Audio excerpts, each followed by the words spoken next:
নমস্কার বন্ধুরা, recruitment update YouTube চ্যানেলে সকলকে স্বাগত জানিয়ে আজ একটি গুরুত্বপূর্ণ খবর নিয়ে আপনাদের সামনে আরেকবার হাজির হলাম। তো তার আগে বলি, যদি চ্যানেলটা এখন সাবস্ক্রাইব করে না থাকেন প্লিজ সাবস্ক্রাইব করে নেবেন নানা ধরনের লেটেস্ট আপডেট পাওয়ার জন্য, এবং পাশের বেল আইকনটা দিয়ে রাখবেন নোটিফিকেশন পাওয়ার জন্য। নমস্কার বন্ধুরা, রিক্রুটমেন্ট আপডেট ইউটিউব চ্যানেলে সকলকে স্বাগত জানিয়ে আজকে 3/6/2021। তো কিছু কিছু জেলার শিক্ষক মহাশয়দের 12 মাসের পরিবর্তে 13 মাসের বেতনের সাপেক্ষে ইনকাম ট্যাক্সের হিসাব হচ্ছে। তার জন্য ইনকাম ট্যাক্স হিসাবের নির্দেশ দিয়েছে ডিআই অফিস থেকে। তার জন্য শিক্ষক মহাশয়দের মধ্যে ক্ষোভ তৈরি হয়েছে এবং একটি শিক্ষক সংগঠন এর মানে প্রতিবাদে হচ্ছে ডেপুটেশনও দিয়েছে। তো আসুন দেখে নিই 12 মাসের পরিবর্তে 13 মাসের বেতনের উপর ভিত্তি করে ইনকাম ট্যাক্স হিসাব হলে কী ক্ষতি হবে, না এর ফলে কিন্তু অতিরিক্ত ট্যাক্স পড়ে যাবে।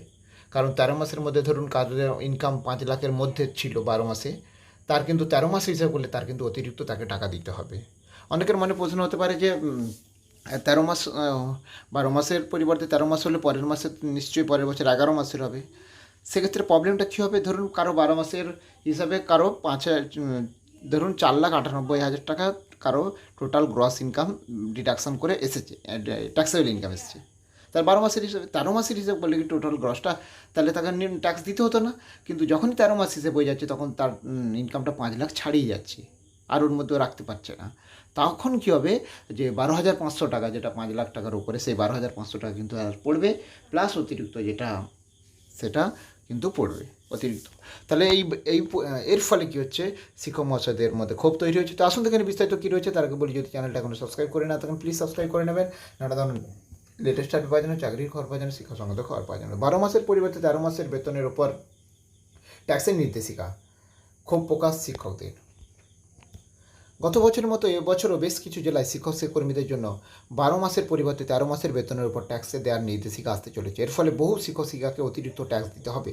শিক্ষক শিক্ষাকর্মীদের বেতন এপ্রিল মাসে ব্যাংক অ্যাকাউন্টে ক্রেডিট হলেও বলা হচ্ছে যে ট্রেজারি থেকে যেহেতু মার্চ মাসেই বেতন ছাড়া হচ্ছে, তাই ওই বেতনটা পূর্বের আর্থিক বর্ষে ঢুকে যাচ্ছে। স্কুল শিক্ষা বিভাগের অন্তর্ভুক্ত সকল শিক্ষক শিক্ষাকর্মী আয়কর সংক্রান্ত জটিলতা যা গত বছর থেকে শুরু হয়েছে, এর ফলে অনেকেই সমস্যায় পড়েছেন। কোনো কোনো জেলার ডিআই অর্থনৈতিকভাবে 13 মাসকে 12 মাস দেখানোর জন্য ফিনান্সের অর্ডারকে পাস কাটিয়ে সেই জেলার বিদ্যালয় প্রধানদের নির্দেশ দিয়েছিল কেউ যেন মার্চ 2021 টিডিএস না কাটায়, যাতে ম্যানেজ করা যায়, যেমন পশ্চিম বর্ধমান, পুরুলিয়া। এবং এই নিয়ে শিক্ষাকর্মী অনুরাগ ঐক্য মঞ্চের রাজ্য সম্পাদক কিঙ্কর অধিকারী বলেন, আমরা দাবি করছি এই সমস্যা রাজ্যগতভাবে মেটাতে হবে। আমরা চাই সব জেলায় অর্থ দপ্তরের এই নির্দেশিকা মতো আয়কর হিসাব এক হোক এবং সেটা এই বছর থেকেই করা হোক। আমাদের ব্যাংক অ্যাকাউন্টে একই অর্থ বছরে 12 মাসের বেতন ঢোকা সত্ত্বেও কেন 13 মাসের বেতনের ভিত্তিতে ট্যাক্স দিতে হবে? শিক্ষক সংগঠনের all post graduate teacher welfare অ্যাসোসিয়েশনের সভাপতি রথিন সাঁই বলেন, এরকম সমস্যা আগের বছরও হয়েছিল।